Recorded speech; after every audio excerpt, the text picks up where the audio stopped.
Here with our midweek analysis at Colorado. And Brian, I'm trying to soak in some of the air here in Boulder. It's not quite cold, but it's got a little crisp air in the morning. We got to prepare ourselves for some heat later this week. Yeah, I saw that the forecast is up to 102 for Saturday in Tempe. When I looked earlier in the week, it was 98. So it's getting hotter as we get closer to the game. And, I was telling you beforehand, the hottest game in CU history is 102. So I'm actually rooting for a 103-degree temperature at kickoff just to set a record. So might as well. I mean, if it's going to be 98 or 103, what does it matter? The last time Colorado won a football game down in Tempe, Mel Tucker wore shorts coaching as a head coach here at Colorado in that game. There was a tweet put out there, or an Instagram put out there by Coach Prime in the offseason where he said he might coach a game in a tank top this season. So if he's going to do that, it feels like this is the right week, unless maybe you want to do that here at home in November and just show people that it's not that cold out here. I don't know. Either that or, a real kind of boss move would be to do it in Pullman. In mid-November on a Friday night. That's just not healthy as a human being. It's not healthy. And for a guy that doesn't like the cold, that's probably not the move for him. So, yeah, this week might be the tank top game. If it's the tank top game, we know it as a Mel Tucker shorts game. Could this be the Deion Sanders tank top game? We had a chance to talk to Omarion Miller, the star of Saturday's game, and talk to him about what it's like to talk to Snoop Dogg on a FaceTime.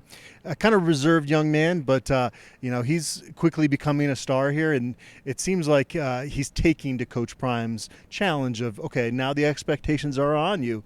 There's another challenge now that faces you going into these games. Yeah, and he admitted that Coach Prime said he didn't practice worth a darn last week, and Omarion did say he dropped some passes last week that he shouldn't have, but he typically makes plays in practice, and he said everybody in practice has seen me make those plays, and when it came time for the game time, he stepped up, and I've got to think that for a young player that's a huge confidence boost when you do it on a game day like that, and then when you get the praise that he's gotten, he mentions every time he opens a social media app, he sees himself, and he's probably he hears from Snoop Dogg, and so that story's been out there since Coach Prime told us on Tuesday. So I imagine there's been a lot of confidence boost for that kid this week. Yeah, we had a chance to talk to Rodrick Ward as well.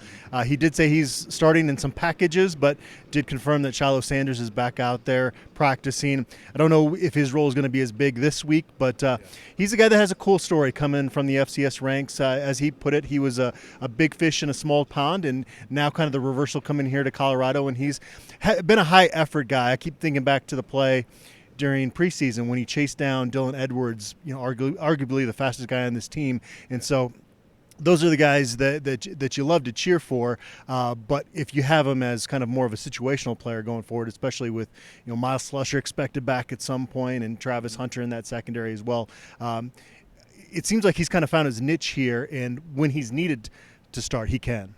Yeah, and I think the best thing for the Buffs is, I think Rodrick probably is going to have that lesser role, I would think, but the best thing for the Buffs is that they've now got 5 guys that have started at safety or nickel this season, and so you've got some good experience now with Stillman Craig and Shiloh and Trevor Woods and Slusher, who we think might be back this week, Rodrick Ward, so now you have some depth there, and Coach Kelly has told us in the past, if there's a bunch of guys that deserve to play, I'll play them. And so when Rodrick Ward goes out there and leads the team in tackles, maybe he earns some playing time to where he is starting in packages, or where he's going to get some of those snaps that he didn't get in previous weeks because he proved it. Yeah.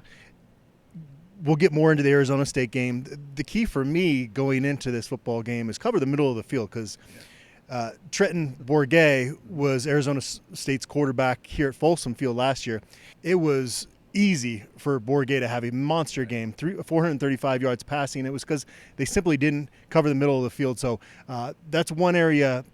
Don't give Bourguet kind of the opportunities that he had last year, because he's not the type of quarterback that should be throwing for 430 yards against a Power 5 defense. Right, and on the one hand, you can say, well, Arizona State's down to their third-string quarterback. But then when you know that third-string quarterback threw for 435 against Colorado last year, it doesn't make you feel any better. But Bourguet's he's a good quarterback, and they've got to cover the middle of the field, because he will eat you up. And they've got weapons. I mean, that team has struggled, but they've got some weapons there, and you've got to have the safeties have got to play well. The linebackers have got to play well.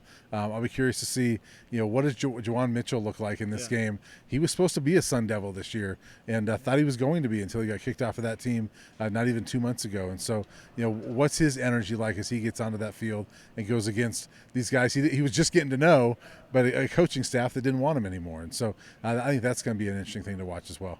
All right, we'll get more into those storylines you're talking about there as we preview Colorado's upcoming game against Arizona State later this week.